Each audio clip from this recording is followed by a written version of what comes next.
Thank you, Carol. I'd like to call the regular meeting of the Beacon Board of Education to order. Please rise for the Pledge of Allegiance. Pledge allegiance to the flag of the United States of America and to the republic for which it stands, one nation, under God, indivisible, with liberty and justice for all.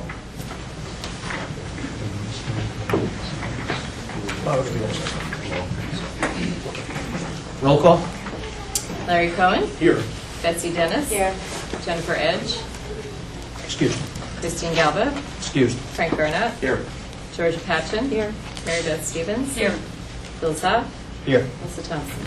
Excused. Mr. Hilberg, could you please review the fire exits? Well, oddly enough, they're still in the back, to the left and the right, and in desperation, I think there's a couple back here. Just follow the board out. Please rise for a moment of silence for Mrs. Josephine Fogarty. She worked as a secretary in the board office in several departments, including PPS, and then moved to sergeant school before leaving to work in Wappingers. She was 63 years old and suffered from Lou Gehrig's disease.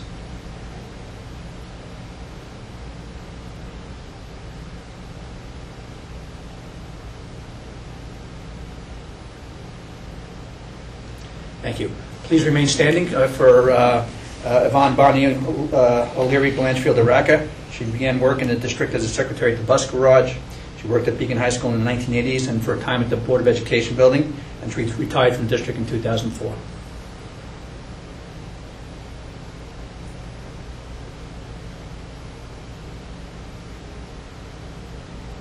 Thank you.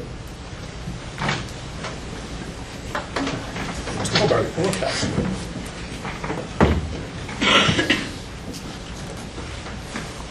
It's good to see everyone here this evening. I'd like to introduce my friend and colleague, Dr. Barbara Walkley, who will do an overview this evening, a bit of an instructional update on a number of things that we've been tackling this summer.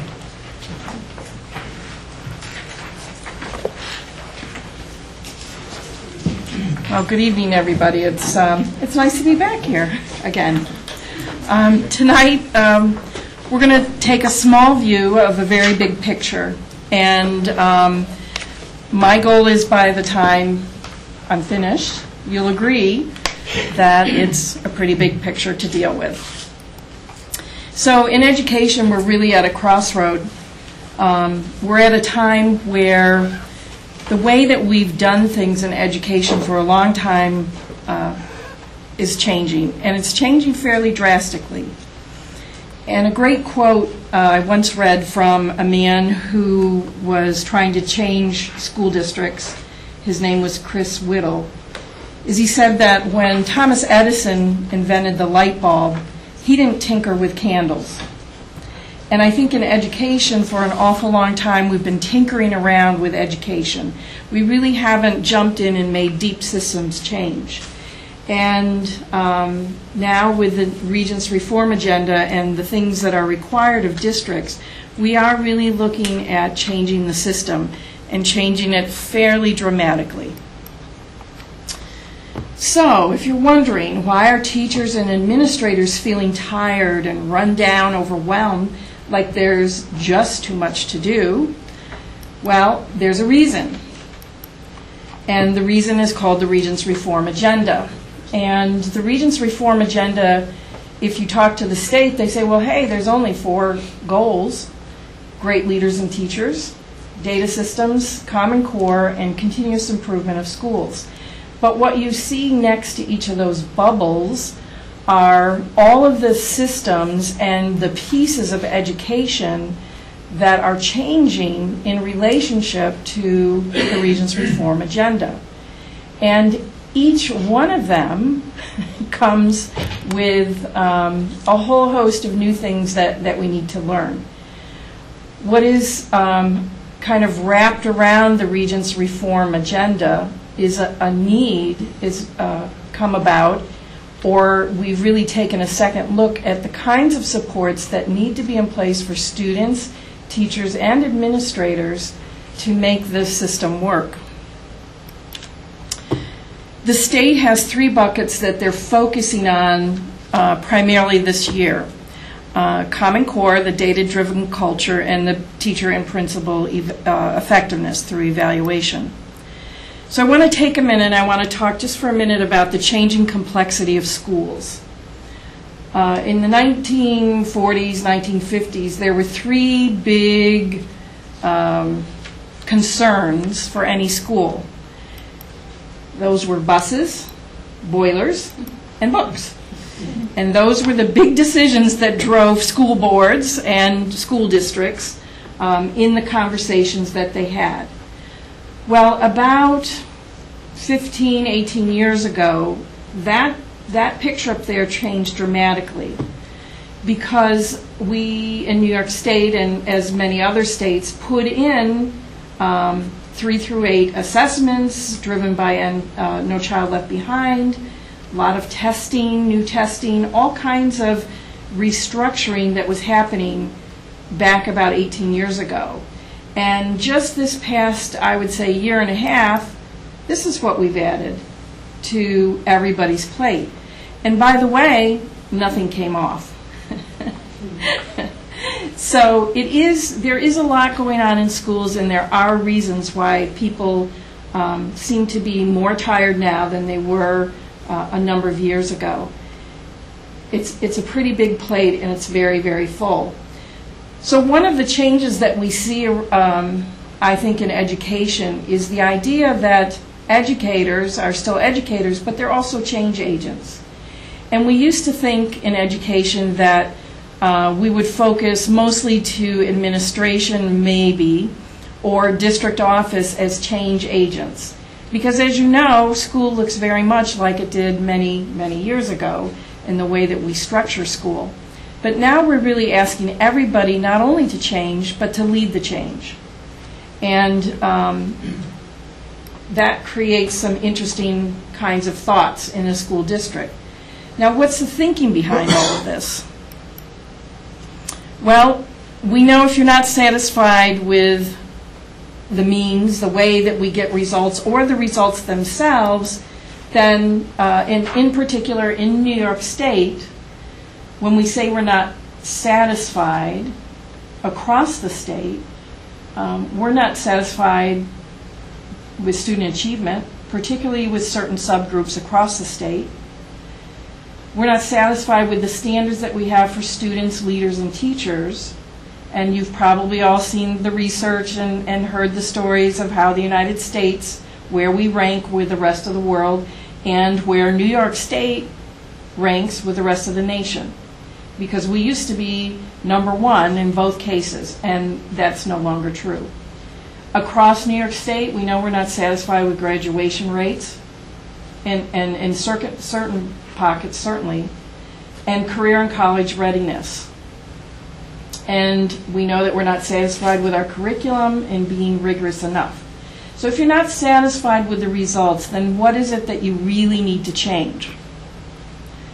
It's not the people. It's really the system. Because we know, and I remember last year having the same conversation, we know that results come from the system.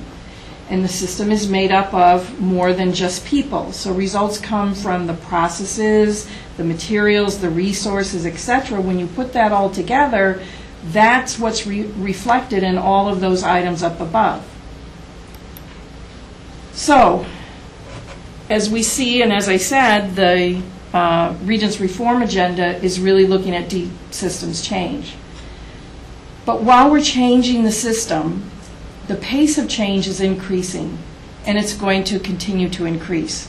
New York State, as they competed for money to support their agendas, they now have to answer to the federal level to make sure that certain things are in place across the state so that they can keep that money in New York State.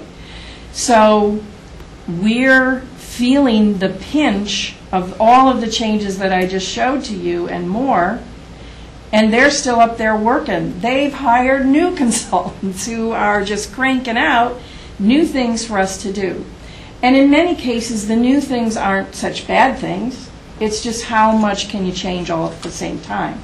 So I went back to Alvin Toffler, a great thinker, from his book Future Shock. And he says, shock the future, don't wait and get future shock.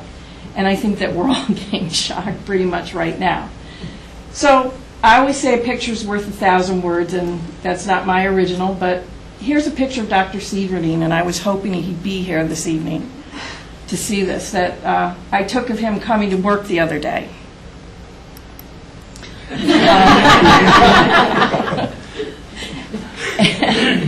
And I think that it's a pretty, looks just like him, doesn't it? I think it's a pretty good analogy, and many of you know about 1.5 years, 2 years ago, a film came out, Waiting for Superman. And you know what? The state is not waiting, they're pushing not for just Superman, but super women and super teachers and super administrators. And it's an unprecedented time in education right now. So let's get a little peek into that, just a microcosm, because this isn't everything, but these are some of the things that we're working on this year. And this is what's new. And keep that word in mind. When I say new, then we know what focuses around new. First, it means change. And if I said to you, Larry, you have to change today, what is the first reaction? What's the human reaction? Well, no thanks, I don't think I will. I'm not sure I need to. And we all go through that. So with every new you see means change, and it also probably means professional development, and you'll see why. So here's the first three.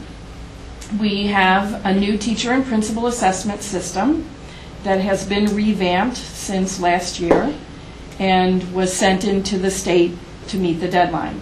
Along with that new assessment system, we have new language, obviously new procedures, new forms, and new skills and knowledge, not only for administrators, but for teachers as well. We have a new student system for assessment for growth coming from the state, and we've bought new assessments and new tools to help us put into place this assessment system for the state. At the elementary level and the middle school, we will have a new system, and actually Sargent School has had it for a couple of years. It's AimsWeb. You might be familiar with that. It's a web-based program that provides short assessments for students to monitor progress throughout the year. We can also use it to show growth, and we can also use it to show performance. For a few teachers at the middle school and some teachers at the high school, their assessment program is MAP, which stands for Measures of Academic Progress. It's a fairly powerful testing system, which is also web-based. And the reason I emphasize that is because in this new system for growth, according to state regulation, no teacher who has a stake in the outcome of the assessment may correct it, nor no principal.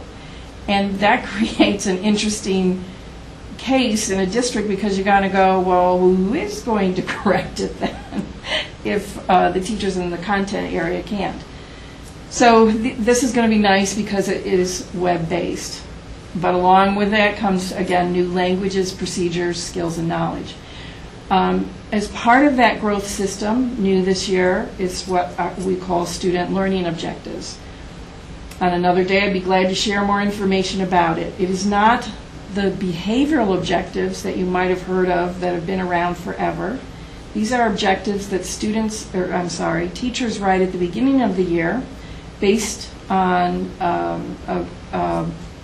baseline measurements of students, and then projecting to the end of the year how much the students will grow throughout the year. So once again, new language, procedures, skills, and knowledge.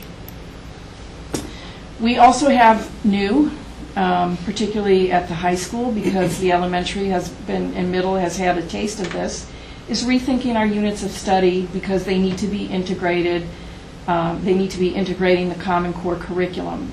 again, language skills and knowledge. Also, along with that is integrating the 6 shifts in ELA and math. These are shifts in the way that we deliver instruction, and it is also linked to the changes that have been made in the assessment system. So we need to be sure that everybody understands the language of those shifts, procedures, skills, and knowledge. Also new are student state assessments, and as you may guess, language, procedures, focus, skill, and knowledge. We also have a new requirement to become a data-driven instructional system. This is assessing students throughout the school year. It is not necessarily the student learning objectives that I just mentioned, which will assess 3 times a year, the beginning of the year, the middle of the year, and the end of the year, but this is assessment beyond that, which is asking us to have data teams in each building and looking at available student data throughout the year. We also have a new data review and tracking systems. We need to find ways so that each teacher will have access to data, not only for the students who are sitting in front of them, but those students' data from the past, because that will help inform where they need to go. There is even, for the first time ever, coming from the state, they're being very prescriptive about some teaching strategies that they want teachers to be using, and for the first time, New York State has put out, it is already out, a K-5 ELA K-5 ELA math and ELA, that's how important it is, curriculum, which the state has also designed units of study to go with those curriculum maps that are coming from the state. So that brings a whole nother learning curve to the elementary level. Now these are all good things, but that's a lot. So what's the problem? Aren't you still in the business of teaching and learning? Why all the fuss? Well, yeah, sure, we're still in the business of teaching and learning. But I want you to imagine that you were told yesterday that this is what it's like. Imagine that you were told yesterday that your company is asking you to do your same job, you already know how to do your job, but you're going to now be doing it in China, and you're going to have to speak Mandarin in exactly 2 months. Oh, and 4 days from now, you're going to need to call a native-speaking Chinese realtor to find your new home. Not to worry, your success manuals have been delivered, and they're all written in Mandarin. And that's sort of a pretty good analogy of what we're going through right now. We spent some time working with the administrators this summer. We're going to be spending some more time. I asked Teresa to buy a 2-inch notebook, and she said, well, that's pretty big. Don't you think an inch will be better? No, I said, we got to have 2 inches. And we filled it. It is full. And that's information coming from the state. That's state information that we need to know. So with all this change, what's coming at us kind of in waves from the state, there are intended and unintended consequences. And I want to just point out a few of those. As I said earlier, there is a greater need for student supports. And I'd like to focus for a minute on a 9th grade transitional program that actually we are just beginning. Beacon High School is offering a transitional program, and we've invited 24 at-risk students to come for 8 days this summer. And it is a program where the students will come for 3 30-minute blocks of time. There are 5 9th grade teachers that are involved, but only 3 at a time. There's only going to be 3 teachers at a time in the program. And they are delivering a very intensive skill curriculum that we actually had the great fortune of having the teachers, so that the teachers could quickly get up and running. The skills base is based on things such as reading skills, study skills, homework skills, etc. So helping to boost up the skills of the students before they come into 9th grade. But the best part of the program, I think, is that these 5 teachers, as it turns out, are 5 teachers that all of the students that have been invited will have next year as teachers. And so they are committed throughout the year to kind of be the mama eagle and checking over on the students. So, do you have your homework today? You know, or have you done your studying? The test is coming Friday. So this constant check-in with the students throughout the year. And we want to see if having this type of mentorship with these students could be helpful for all students. Along with this idea of greater student supports, as you may know, one of the challenges here in Beacon is literacy. And it is something that I talked about last year, and this year it's something we're going to do something about. We have a great team of people who are going to work together, some outside consultants, and then of course internal people as well. We have Linda Heitman, who is the deputy superintendent from the Duchess Boces. We have Celia. She has a hyphenated name. It's quite long, and I write it down. Oops. Yes, that is exactly it. Yep. And she comes with, Linda comes with a background in reading. She used to be a reading teacher. And the RESTAC is our special education center, an arm of the state. And Dr. Papandrea was here last year and did the literacy audit for us. She's now coming back, and her background is in instructional support and literacy. And then you see all of the principals. We started with the principals this past week, and Mr. Soltis, who also graciously joined us to help begin to build a vision for K-12 literacy. We have quite a plan, and I'd like to speak to you about that plan in the near future, but not tonight. We also have a greater need for teacher supports. And teacher mentoring has always been important, but it's even more important in these times of great change. And actually, the teacher colleges have not quite caught up to where we are with the state. So where once young teachers were coming in, they're always very close to the theory, they've got all the words, they aren't going to have them just quite yet. So they're going to need some intensive mentoring. And Mr. Weir and Ms. Atwell and I have been working to look at our mentoring program and revamp it. And I think that perhaps we could have them sometime have a discussion about what we're doing that's a little bit unique and different than what we've been doing in the past. There's also a greater need for administrative supports. So we have been having learning sessions this summer. We have some more scheduled. We had one this morning until noon, and then we have another one scheduled and one scheduled Wednesday as well. So very intensive learning. We've bought some books. And then there's Mr. Hilberg and I, and they have each other. I mean, that's about the level of support that we can provide here.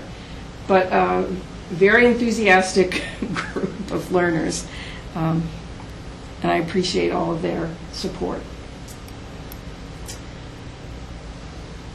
There's a role that's changing for teachers. There is a greater need for teacher leadership and building our internal capacity. And right now we have many forms of teacher leadership positions. As a matter of fact, tonight you're going to be approving some of them. Advisors, clubs, mentoring student teachers. We have teachers who mentor student teachers. We have content coordinators. And we actually do have job descriptions for all of them. And along with those job descriptions, we also have an accountability system. But we need to move that to a higher standard. because everything we touch this year is connected to the Regents reform agenda. It doesn't matter what it is. I can make a case, oh yeah, it's that bucket that we're talking about. And we're looking to raise the standard and expectations and accountability across the board. So with student teachers, we're really looking at, it takes the whole village. And if a teacher has a student teacher, they're soon to find out, they will be putting together a plan, which is unheard of, I think, about how they're going to first orient the teacher, but then really get them up to speed, as well as all of these other leadership positions. A good leader has a plan. We're working on higher accountability, as is the state, through administration. And we're really creating new and reviewing and modifying old procedures. Very exciting. We've been working with Tim. We have a new employee called Mr. Tim, who I call Tim, and so I'm very confused, but Tim. Our director of technology, who is absolutely wonderful to work with.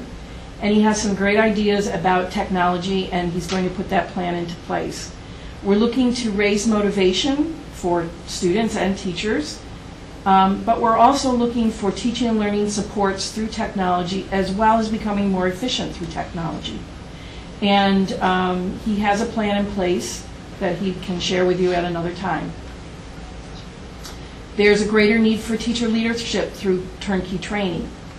I've mentioned computers. I've mentioned computer programs through AimsWeb, the new testing systems. Obviously, turnkey training through literacy. And we are working with our BTA and finding ways to build that internal capacity and work within the rules, the guidelines that we have set. Our motto is all learning all the time. And if we're standing still, we better be learning. So I hope you're learning tonight so that we can stay within this.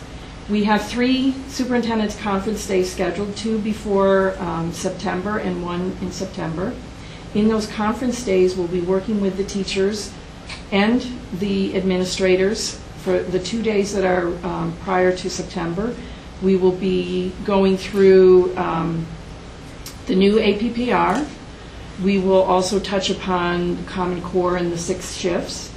And we will spend probably a full day and a full year learning about student learning objectives. And then on the September conference day, teachers will start the day in their building, but we will have previously trained turnkey trainers in every building, because we have a need for attendance, new systems with attendance, and how teachers are taking attendance. Through the state, we have to link, we've already linked teachers to students. And through the state, we are now required to account for every minute that the students are linked to that teacher. So if the teacher is doing social studies, a student is pulled out for whatever reason, that has to be recorded in our student system. So whole new ballgame with just attendance. So we will have people going through, groups of people going through learning about that new system. That's a lot. So would you like to take this one? It's a game changer. I've been in business for 40 years. With Barbara and I, we have over 75 years of experience, and I feel like we look at it at this point. I've never seen anything like it. I think you'll find in the next couple of years that people that can retire will leave the profession, but people that have been sitting and waiting for something good to happen will be excited about it. But it's going to take a great degree of scholarship. So our focus this year, Barbara calls this Harvey's Rules, is that we're going to be a learning organization focused in on student achievement. And we know by where we are now that it's desperately needed, and we're trying to make up for lost time. All our decisions will be made based on data. We say this, in God we trust. Everyone else bring the data. And the third thing that I think is very important, and I'm so pleased to work with such a wonderful administrative team, and we all agree that through the process we want to be respectful of each other so that we can promote success for everyone. So all learning, everybody's learning all the time. That's what we're focused this year. We're blessed to have Dr. Walkley here, wonderful partner, and we're working hard, and I hope that by next year we'll see some improvements in student achievement and people that have said, you know, we worked hard, but it was a good year. So, our eyes are on the target. You just saw our targets, that's where our eyes are going to be on. And that's enough for now. There's more to come, and I can try to answer any questions you may have. I have a question. On the student learning objectives, Yes. and you did say that's going to be a year-long work in progress, is that each teacher is going to develop their own set of objectives? Or is it more of a departmental thing? And is it per student, or? Well, yeah, it's a little bit of all that. Yes. So, yes. Some students will, or I'm sorry, some teachers will get a growth score from the state because they have state assessments that will lead to a growth or a value-added score. Not all of the state assessments do that. So those teachers, if 50% of the students in their class take, for example, a Regents, they will be writing a SLO, but they will write that SLO with their department so that any teacher that has a student learning objective for algebra, it will look the same. The way you differentiate is by taking the student baseline. You have different students than I do. We look at our student baseline, and teachers will be setting goals for their growth goals for their students. And it is individual students, not groups of students. And we have actually been discussing just this morning with the administrators what kind of guidelines as a district we will be setting for teachers for that process. So. I have a comment more than a question. I want to thank you for this presentation. I think that a lot of our education discussions happens at a lower level, and I think that with the amount of changes, having this to the public and out in the open, we as a board have been hearing about APPR for a long time. We know that it went up to the state. So I guess my question and recommendation is that perhaps some more of that information could be presented publicly.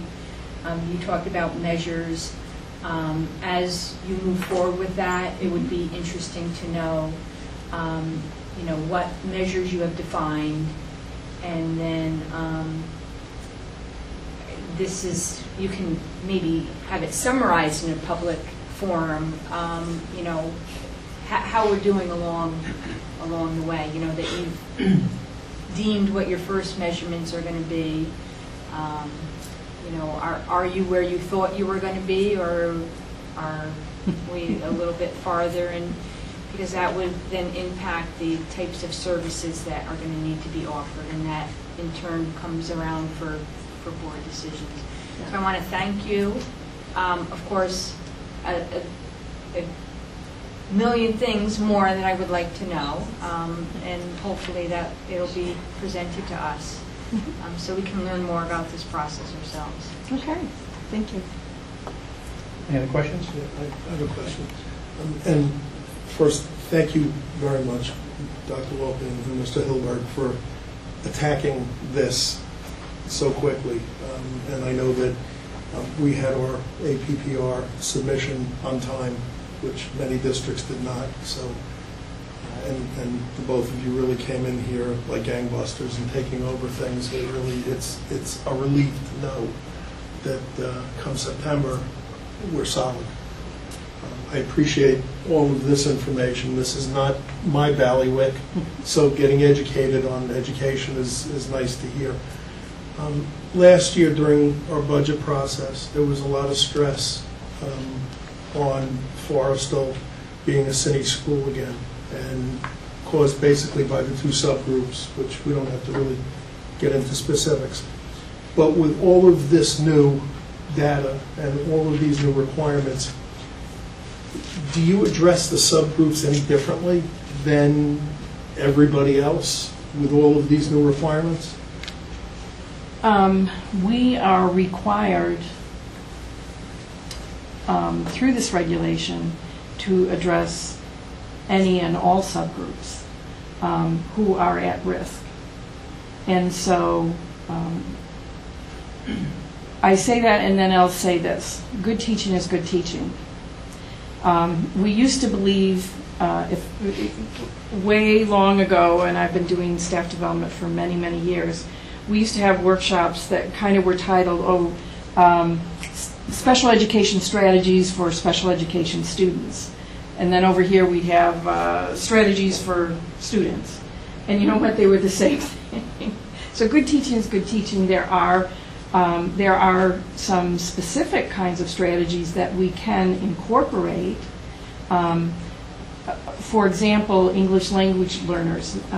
One of the biggest challenges with the new state strategies that they're asking us to use is that they want students to be able to tackle a grade level document. So you have an English language learner or a struggling reader, and the state is advising that you don't do word study. You hand them the document, they read the document, and then you ask questions that are text-based questions. So how does a student deal with that? There are some strategies that we can teach to students to help them tackle vocabulary words that they come across when they're reading that they don't know. But guess what? That's good for all students. So yes, we do need to address the needs, but usually what we find is those strategies are good for all learners. Thank you. Any other questions? Thank you very much for your informative presentation. Is that it for the workshop? That's it with our components, right? Okay, great. Proposed executive session? Motion to adjourn to executive session to review the employment history of a particular person. The board will return as soon as possible. Second. Comments or questions? All those in favor? Opposed? Motion carried. We'll return as soon as possible.